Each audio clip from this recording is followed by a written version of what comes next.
년 동안 저희들을 가장 좋은 길로, 또 완전한 길로 인도해 주심을 믿습니다. 하나님, 우리에게 영적인 눈을 열어주셔서 우리 하나님이 얼마나 좋으신 분인지, 얼마나 나를 사랑하고 계시는지, 그리고 가장 좋은 길로 인도하시기를 원하시는지 알 수 있는 믿음을 허락하여 주시기를 원합니다. 아무리 하나님 우리를 좋은 곳으로 채워주시고 기도에 응답해 주시고 사랑해 주셔서 믿음 주셔도 믿음이 없으면은 이것을 느끼지도 못하고 깨닫지도 못하고 알지도 못하는 또 안타까운 또 사람이 될 수밖에 없습니다. 저희들 주의 성령으로 붙잡아 주셔서 저희의 마음 가운데 빛 대신 예수님 또 온전히 오셔서 저희들이 마음으로 기쁨으로 예수님을 모심으로 또 영적인 눈이 밝아지고 하나님의 사랑을 더 깨달음으로 감사 기쁨으로 신앙생활하게 하여 주옵소서. 이 시간에도 주님께서 심히 사랑하시는 주의 백성들을 불러주셨습니다. 함께 또 말씀 듣고 또 교회를 위해서, 나라와 민족 선교지를 위해서, 또 사랑하는 이들을 위해서, 아픈 성도들을 위해서 기도할 때에 주님께서 응답하시고 역사하여 주실 줄 믿습니다. 부족한 자를 불쌍히 여기시고 하나님의 말씀의 도구로만 사용하여 주옵소서. 예수님 이름으로 기도합니다. 아멘. 오늘 아이들도 좀 왔네요. 오늘 요셉과 마리아 얘기를 좀 말씀을 드리려고 합니다. 오늘 미혼 청춘 남녀들 오신 거 환영합니다. 오늘 좀 사랑 얘기를 좀 하려고 그러는데, 여러분 그 기적 중에 기적, 가장 큰 기적이 여러분 뭐라고 생각하십니까? 기적이 있잖아요. 기적. 성경에도 수많은 기적들이 있는데 홍해가 갈라지는 사건, 40년 동안 만나와 메추라기가 내려온 사건, 귀신이 쫓겨나는 사건, 병자가 치유되는 사건, 뭐 굉장히 많죠. 죽은 나사로가 살아난 사건, 다 기적인데 성경뿐만 아니고 또 인류 역사상 가장 큰 기적들을 여러분 알고 있는 기적 중에 무엇이 가장 큰 기적이라고 생각하세요?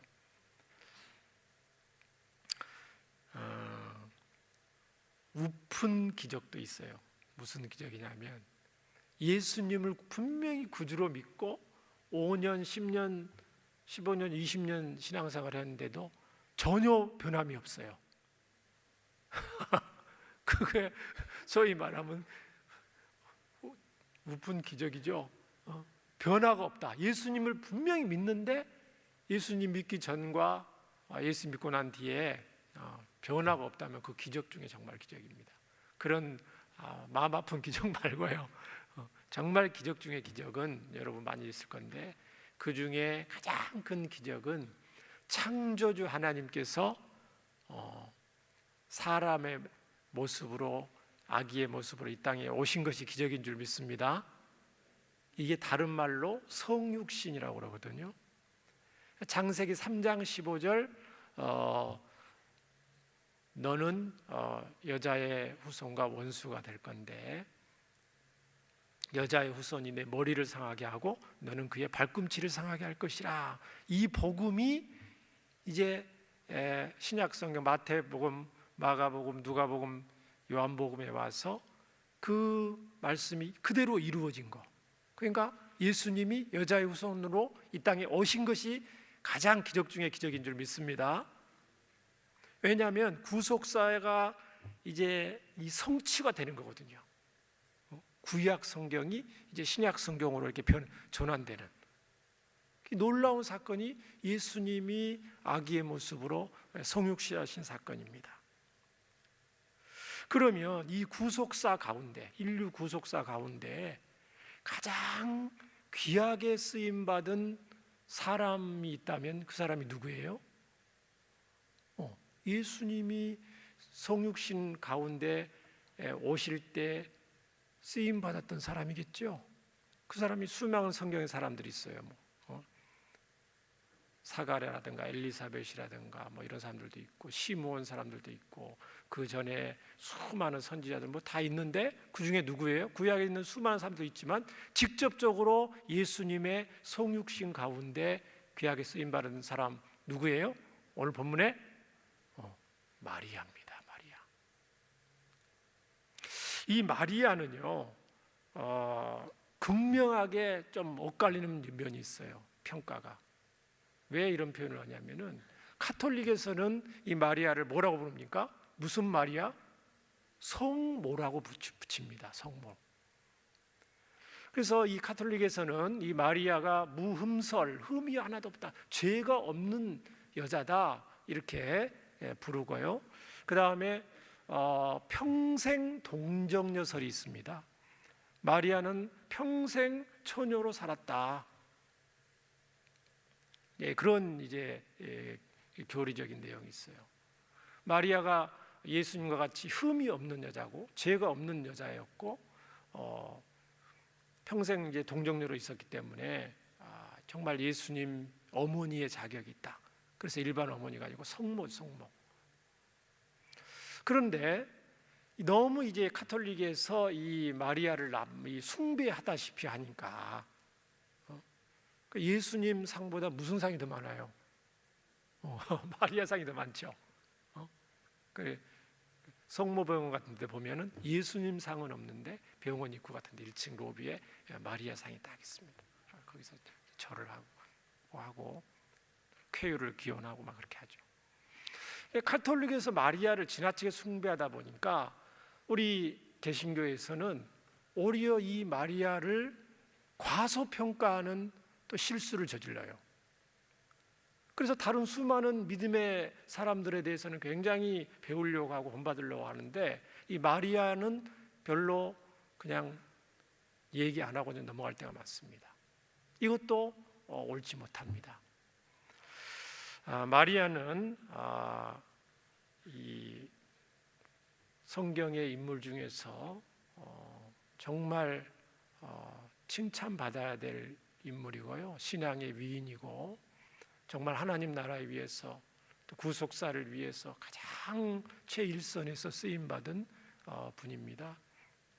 우리가 똑같은 사람이기 때문에 숭배는 하면 안 되지만은 수많은 믿음의 선배들 반열을 해서 그의 믿음을 우리가 잘 기억을 하고 그가 어떤 삶을 살았는가를 살펴보는 것이 저와 여러분에게 유익이 될 줄 알고 또 오늘 말씀을 살펴보고 함께 은혜 받을 수 있기를 바랍니다. 오늘 1장 26, 27절을 보시면 이렇게 되어 있습니다. 여섯째 달에 천사 가브리엘이 하나님의 보내심을 받아 갈릴리 나사렛이라는 동네에 가서 다윗의 자손 요셉이라는 사람과 약혼한 처녀에게 이르니 그 처녀의 이름은 마리아라. 그렇게 되어 있습니다. 여섯째 달이라 이 말은 그 앞 본문에 나와 있잖아요. 엘리사벳, 사가랴의 아내였던 엘리사벳이 나이가 많아서 임신을 못했는데 사가랴가 또 기도하는 중에 가브리엘 천사가 나타나서 하나님께서 너의 기도와 간구를 들으시고 내 아내에게 아내를 줄 것이다, 아들을 허락하실 것이다. 그리고 나서 이 엘리사벳이 잉태를 하죠. 그래서 도저히 아이를 낳을 수 없는 엘리사벳이 하나님의 은혜로 능력으로 잉태가 된 거예요. 그래서 지금 배가 부른 지가 16달 때 됐단 말이에요. 그러니까 세례 요한이죠. 세례 요한이 이제 잉태한 지가 6개월쯤 되었을 때에 그런 뜻인데 그 가브리엘 천사가 하나님의 심부름으로 누구한테 찾아오냐면 나사렛이라는 산골 마을의 한 아가씨에게 찾아옵니다. 다윗의 자손 요셉과 약혼한 마리아다 그랬습니다. 당시 유대인들은 이제 12살 이상이 되면 약혼을 할 수가 있습니다. 결혼을 할 수가 있어요. 그런데 보통 결혼을 바로 하지 않고 1년 정도 약혼 기간을 둡니다. 이 약혼은 결혼과 법적 효력이 똑같아요. 약혼을 하면은 법적 효력이 있어요. 반드시 이제 결혼을 하는 거죠. 그런데 이 약혼 기간에 또 이제 만약 약혼이 법적 효력을 상실하게 되려면은 이혼을 하게 되면은 약혼이 파기가 됩니다. 그러니까 약혼을 파기하는 것은 이혼한 거와 똑같은 거예요. 그러니까 법적 효력이 있다는 거죠. 그럼 결혼과 정식 결혼과 약혼의 차이는 뭐냐? 1년 동안 동거를 하지 않습니다. 좋은 것 같아요. 그래서 예비 신랑 신부가 1년 동안 약혼을 하고 결혼에 대해서 하나님 앞에 기도하고 몸과 마음을 추스리고 결혼을 준비할 수 있는 아주 이게 좋은 제도 같아요. 예전에도 우리나라도 이 약혼 정원이 있었죠. 약혼식도 하고 양가 집안이 이렇게. 요즘은 약혼식을 거의 안 하는 것 같더라고요. 그리고 이제 약혼한 상태에서 동거는 하지 않습니다. 그리고 또 혼전 성관계는 결혼을 파기하는 걸로 간주하기 때문에 엄격히 금지되는 거죠.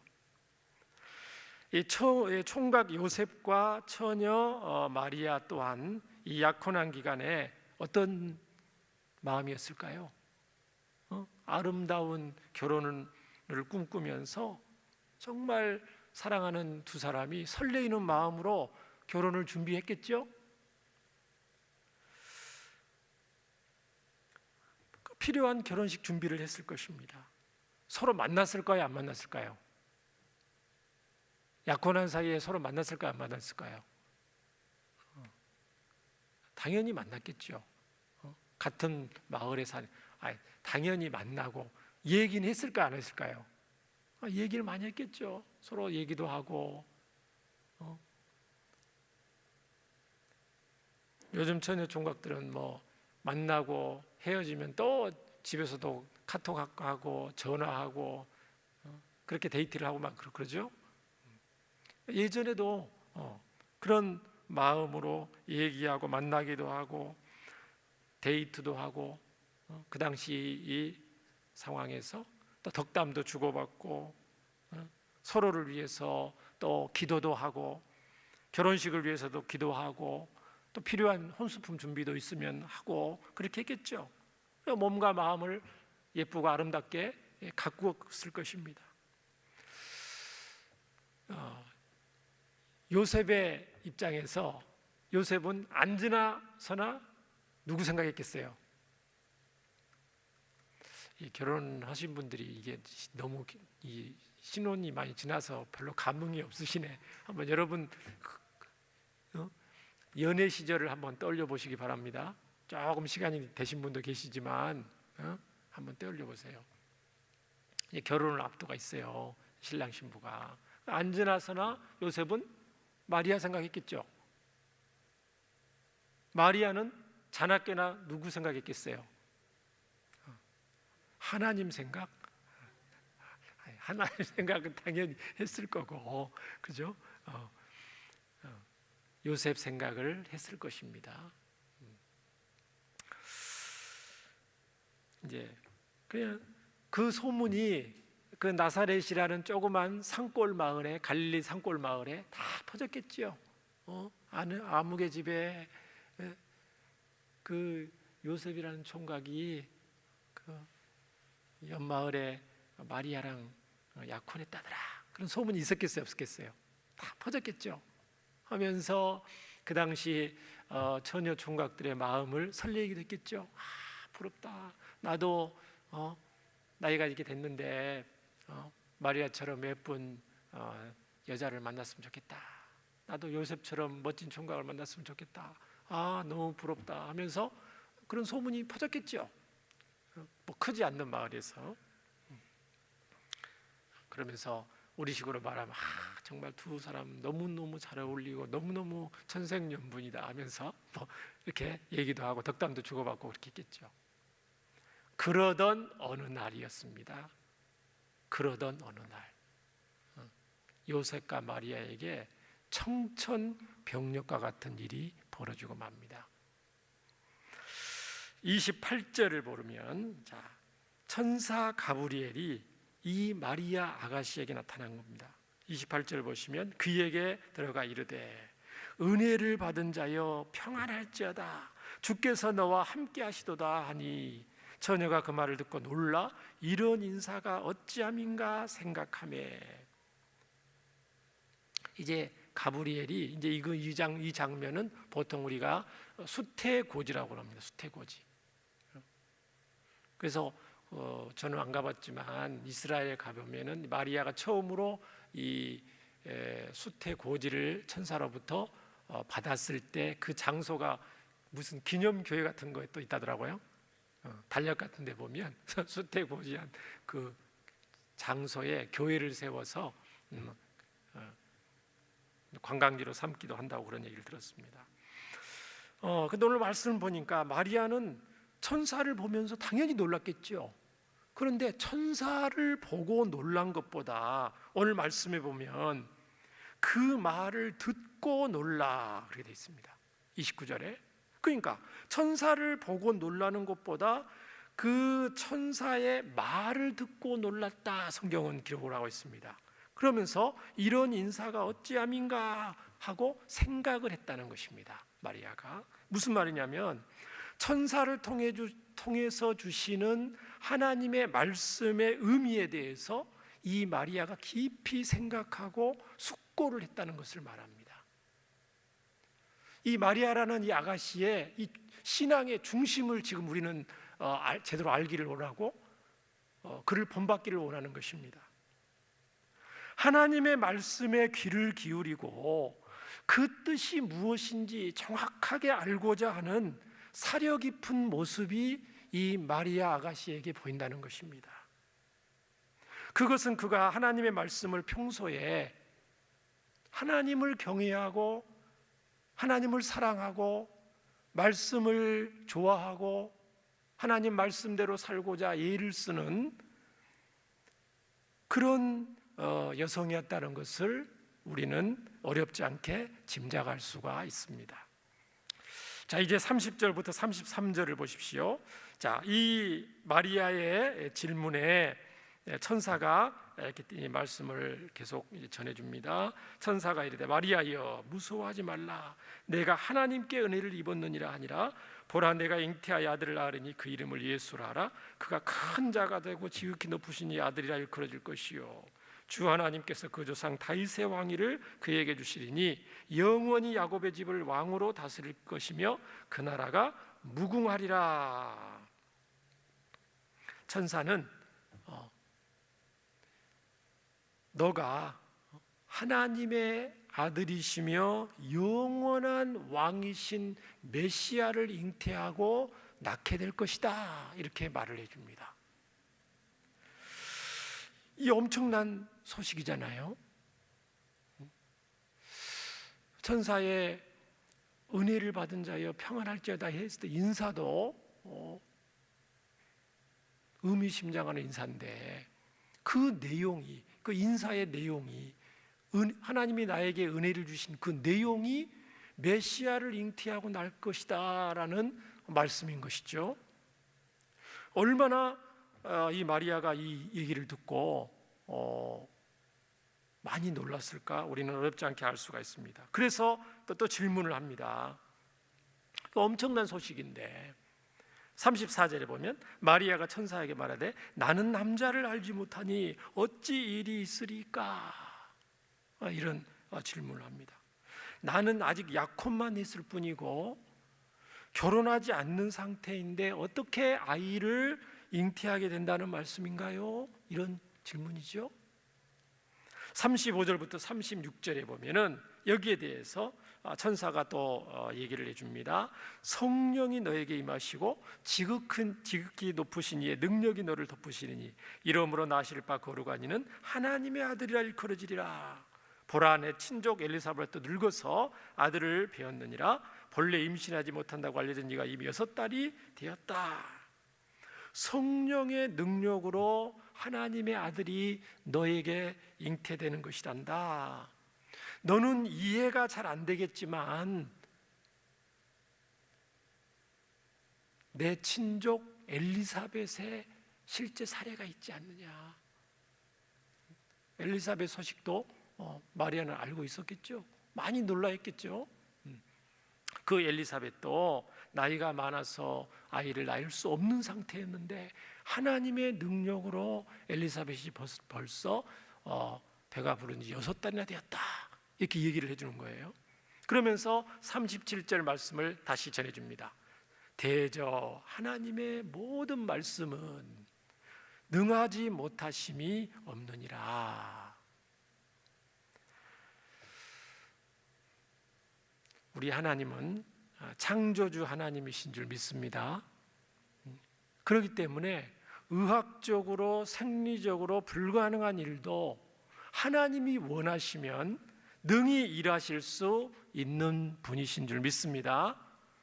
우리는 과학 기술과 첨단 문명이 발달한 시대에 살고 있지만 그렇다고 하나님의 초자연적인 능력과 신비를 부인해서는 결코 안 될 것입니다.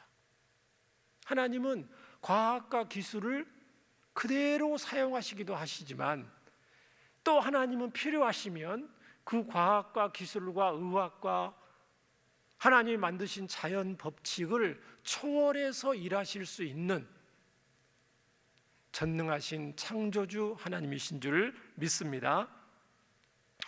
물론 우리가 기적과 신비만을 구하는 것도 성경적이지 않습니다. 몸이 아프면 의사에게도 가야 되고요, 병원에 가서 치료를 받으셔야 됩니다. 또 너무나 잘 알려진 건강 상식처럼 식사 조절도 해야 되고요, 또 운동도 적당히 해야 되겠죠. 그래야 건강할 수가 있습니다. 자, 그럼에도 불구하고 우리 하나님은 이런 자연 법칙, 의학의 원리, 과학의 어떤 법칙, 이런 것들을 사용하실 수도 있고 얼마든지 초월해서 역사하실 수도 있다는 말입니다. 아직 결혼도 안 한 마리아지만 성령의 능력으로 하나님의 아들 예수님께서 분명히 오신다는 것을 천사는 하나님의 모든 말씀은 능하지 못하심이 없느니라 하는 말씀을 마리아에게 해주는 것입니다.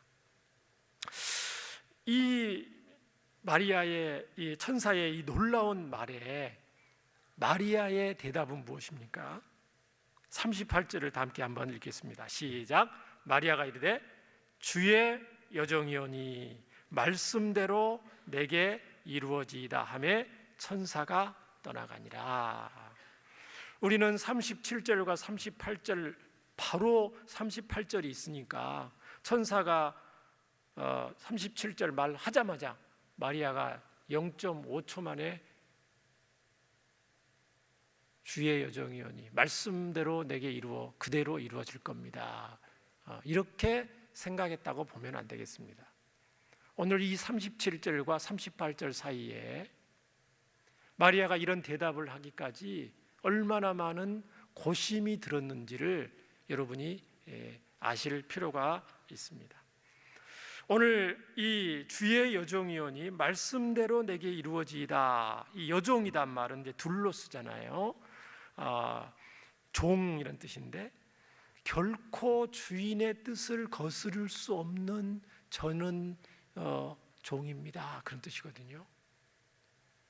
저는 주의 여종이오니, 이런 여종이다 이 말은 주인님의 뜻을 결코 거를 수 없는 종입니다. 마리아의 겸손의 표현이죠. 하나님 앞에서 겸손의 표현이고 또 동시에 철저한 순종의 고백입니다. 저는 단지 거룩하신 하나님의 종일 뿐입니다. 하나님의 말씀대로 하나님의 원하시는 뜻대로 저에게 그대로 이루어지기를 원합니다, 이런 고백입니다. 이러한 마리아의 믿음은요, 보통 믿음이 아닙니다. 왜 그렇습니까? 이 마리아의 믿음은요, 갑작스럽게 생긴 믿음이 아닙니다. 엉겹결에 천사가 나타나서 말을 하니까 엉겹결에 아멘한 것이 아닙니다. 평소에 마리아가 가지고 있었던, 조금 전에 얘기했던 하나님에 대한 사랑과 말씀에 대한 경외심과 하나님의 뜻에 대한 철저한 순종의 삶을 살았기에 가능한 고백입니다. 사실 이 대답은 마리아의 인생 전체를 드리겠다는 철저한 순종의 고백입니다. 왜 그렇습니까? 마리아는 현재 약혼 중이라고 그랬습니다. 그녀에게 아기가 생겼다는 것은 평탄했던 모든 결혼 준비의 파탄을 의미하는 것이기 때문에 그렇죠. 일단 어떻게 됩니까? 자기가 배가 불러온다고 하면 가족들과 친지들과 친구들을 포함해서 주위에 알고 있는 모든 사람들로부터 온갖 비난을 감수해야 되겠죠? 아무리 하나님의 은혜를 받는 것도 좋지만 여러분, 은혜 받는 것과 동시에 은혜 받은 만큼 고난이 따른다고 하면 많은 사람들이 망설일걸요.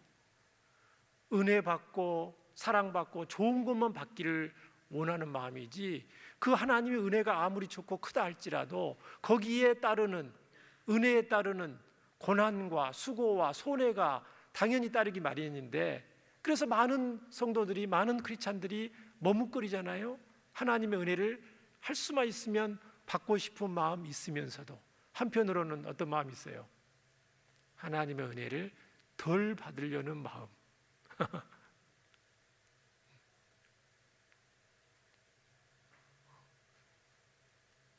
하나님의 은혜를 많이 받으면 그만큼 내가 하나님 앞에 충성하고 헌신하고 하나님께 모든 걸 드려야 될 것 같은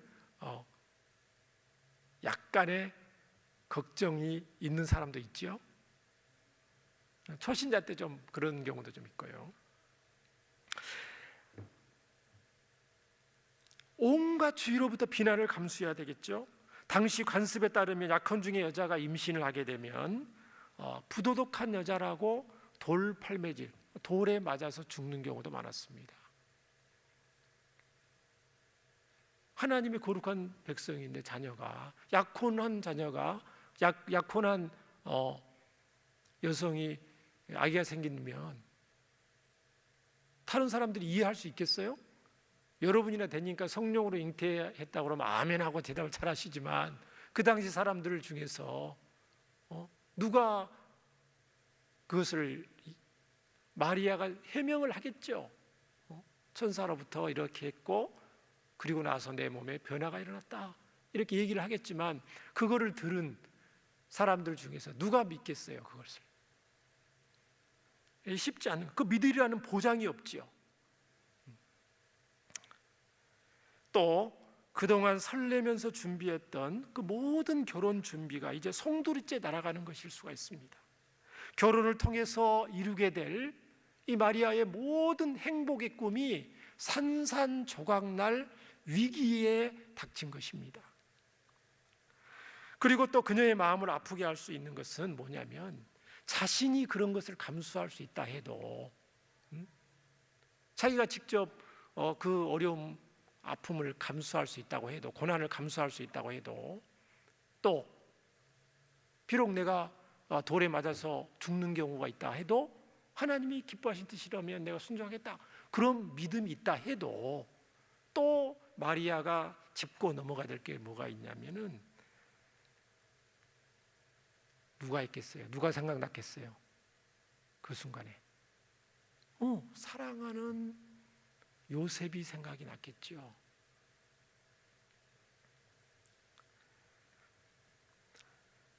자신도 자신이지만 사랑하는 요셉이 겪게 될 오해와 그로 인한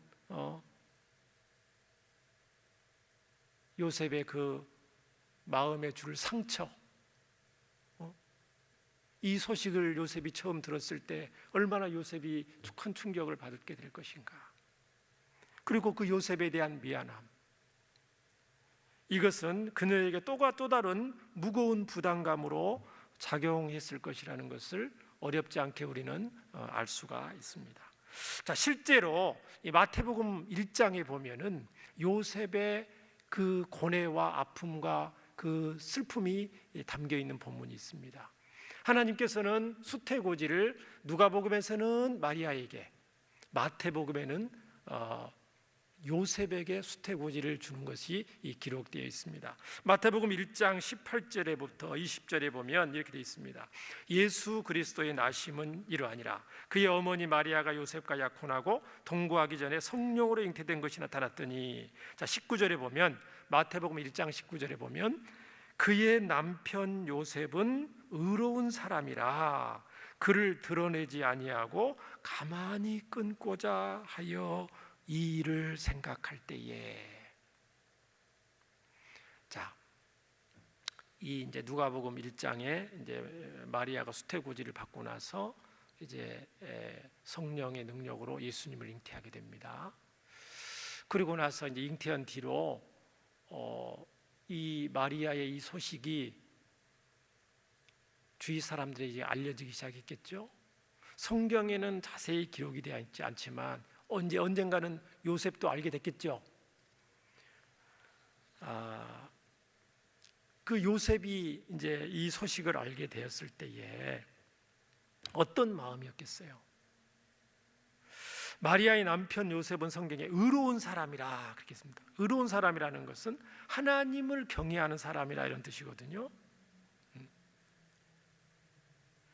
하나님을 경외하고 하나님을 사랑하고 그런 사람일수록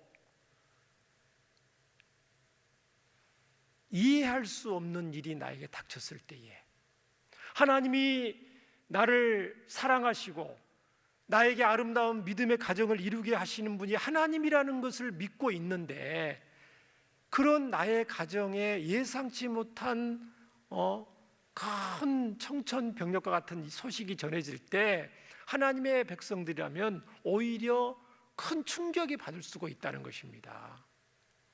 이 선하신 하나님이, 사랑의 하나님이 왜 사랑하는 마리아 우리 가정에, 약혼한 이 가정에, 우리 가정에 이런 충격적인 일을 주셨을까?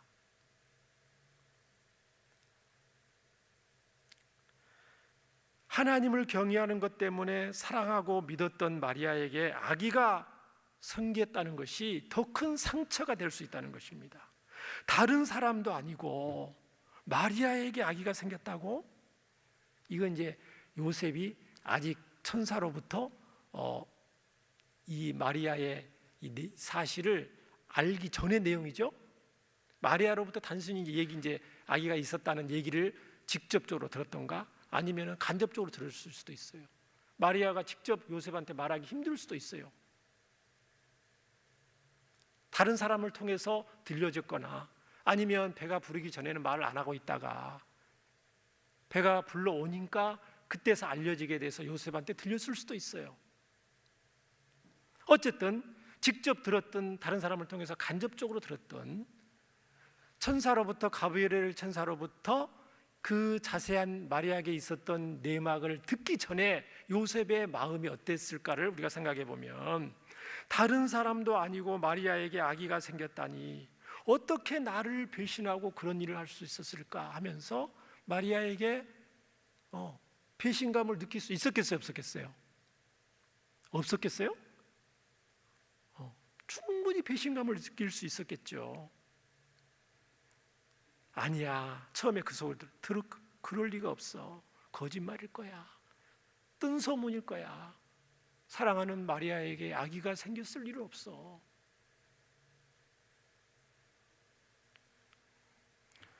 보통 일반 남자 같으면 어떻게 했을까요?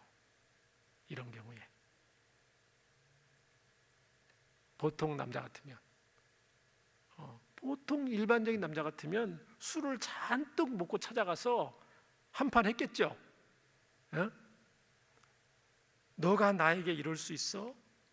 너무 실망이고 배신이다. 너 때문에 내 인생도 이제 박살났다. 이렇게 말할 수 있겠죠. 왜냐하면 약혼이라는 것은 결혼한 것과 법적인 효력이 있는데, 아기가 생겼으니, 배우자에게 아기가 생겼으니 결혼할 수가 있어요, 없어요? 없잖아요.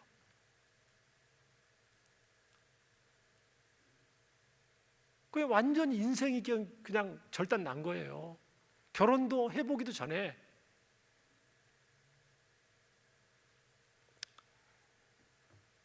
오히려 마리아를 사랑하기 때문에 사랑하면 사랑할수록 배신감을 더 많이 느끼고 거기에 대한 복수감, 증오심도 불탈 수 있어요. 만약 쫄짱부라면 또 일반 사람이라면. 또 그러진 않더라도 마리아에 대해서 비난에 동참할 수도 있겠죠. 인간의 머리로는 잘 이해할 수 없는 거니까요.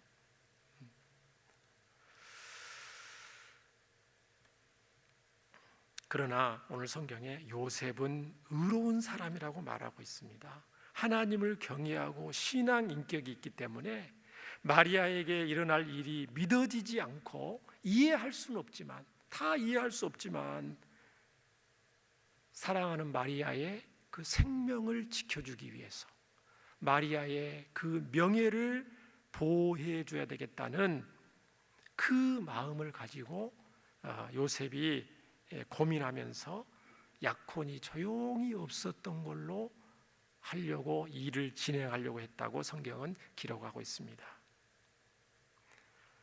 그럼에도 불구하고 이 요셉의 마음에는 하나님 앞에서 일을 놓고 기도할 때마다 마리아의 생명, 위태로울지 모르는 마리아의 생명과 명예를 지켜주고자 하는 마음이 있었지만은 이런 일이 나에게 있었다는 걸 생각했을 때 요셉은 기도하면 할수록 하염없는 눈물을 흘렸을 것입니다. 그러면서 하나님 앞에 기도하다가 아마 잠들지 않았을까. 그때 가브리엘 천사가 이제 요셉에게 나타납니다. 다윗의 자손 요셉아, 내 아내 마리아 데려오기를 무서워하지 말라. 그에게 잉태된 자는 성령으로 된 것이라. 그러면서 쭉 얘기를 해줍니다. 그리고 나서 꿈을 깨요, 요셉이. 그리고 그 천사의 얘기를 듣고 요셉이 모든 오해가 풀리고요, 마리아를 데려온다고 성경에 기록이 되어 있습니다. 자, 마리아는 이 모든 것을 이제 고려를 해야 되는 거예요. 이 38절 주의 여종이오니 말씀대로 내게 이루어지이다라는 이 말씀을 대답을 하기 전에 지금 마리아는 이 모든 것을 고려를 해야 되는 것입니다. 이 처녀 잉태 문제로 파급될 엄청난 대가를 감수하면서 이 믿음을 고백한 것이라는 것입니다. 이 마리아의 고백은요, 수산궁에서, 구약의 수산궁에서 유대 민족이 절체절명의 위기 가운데 있을 때 아닥사스다 왕한테 나아가서 금호를 아닥사스다 왕이 내밀지 않으면 죽으면 죽으리다라는, 누가 얘기했습니까? 에스더가 있죠. 에스더의 고백과 비슷합니다. 마리아의 목숨을 걸고 이 고백을 하는 것입니다.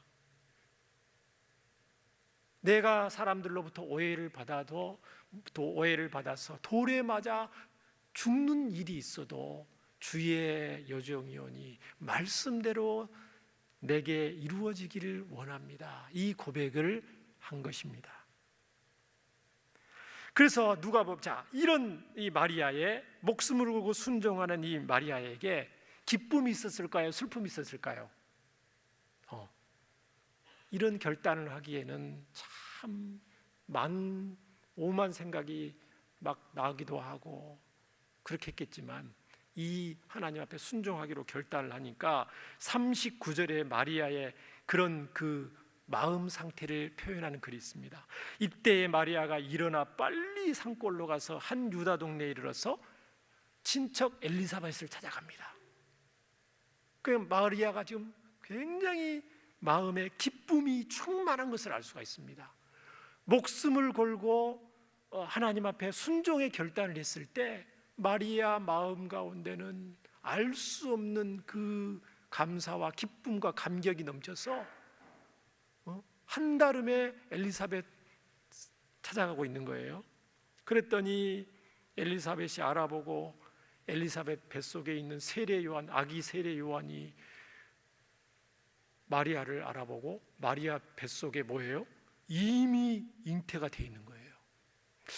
성경에는 자세히 안 나와 있지만 예수님이 마리아 뱃속에 언제 잉태됐을까? 아마도 마리아가 아멘하고 말씀을 받았을 때에 마리아 뱃속에 예수님이 잉태된 건 아닌가? 그건 제 생각입니다. 성경 기록 없어요. 어쨌든 엘리사벳을 찾아왔을 때에 세례 요한이, 뱃속에 있는 세례 요한이 마리아 뱃속에 있는 예수님을 알아보고 뛰놀고 춤추고 찬양하는 내용이 지금 기록되어 있습니다. 그러면서 내 주의 어머니가 어찌 저한테 오셨습니까? 하면서 당신이 나에게 오른 순간부터 내 뱃속에 있는 아기가 뛰놀았습니다. 그렇게 고백하고 있잖아요. 그러면서 45절에 놀라운 말씀을 합니다. 주께서 하신 말씀이 반드시 이루어지리라고 믿은 그 여자에게, 누굽니까? 마리아죠. 마리아의 믿음. 하나님이 하신 말씀이 반드시 이루어지리라는 믿음을 가지고 있었다는 거죠, 이 마리아가. 그 여자는 어떻다고요? 복이 있도다. 사랑하는 여러분, 마리아의 믿음은 어떤 믿음이었습니까? 적어도 내가 닥칠 어떤 고난보다도 하나님의 은혜가 더 가치 있고 소중하다. 온갖 비난과 돌팔매질 당하는 것보다 하나님의 영광과 하나님의 뜻이 더 우선이다 라는 그 믿음을 가지고 있던 믿음의 사람이었습니다. 그리고 하나님의 말씀은 내가 거부한다고 무산되는 것이 아니고 반드시 하나님의 말씀은 이루어지고 성취된다는 그 믿음을 가지고 있었습니다. 주의 여종이오니 말씀대로 내게 이루어지이다. 오늘 저희들도 이런 마리아의 믿음을 본받아서 내가 당하는 손해와 아픔보다도 하나님께 유익이 되고 영광이 된다면 기꺼이 하나님께 순종하겠다는 귀한 믿음을 갖게 되기를 예수님 이름으로 축원합니다. 저와 여러분 모두는 믿음으로 온갖 두려움을 이기고 죽음보다 강한 믿음으로 하나님 나라를 위해서 귀하게 쓰임받는 복된 성도들 되기를 예수님 이름으로 축원합니다.